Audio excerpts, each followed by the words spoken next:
Mums, diemžēl, Edī bija jāsaka jau labu laiciņu atpakaļ, lai uzturētu savu ādu tādā stāvoklī, kāda viņa bija kādreiz. Piemēram, no 35 gadiem, 32 jau būtu forši jau sākt fileri, botulīnu un pārējās lietas un uzturēt.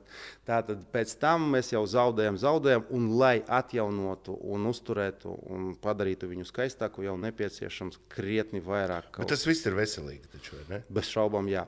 Es pateikšu tā, es atkal runāšu, ka parastais mirstīgais pacients, cilvēks, kurš nezina daudz lietas.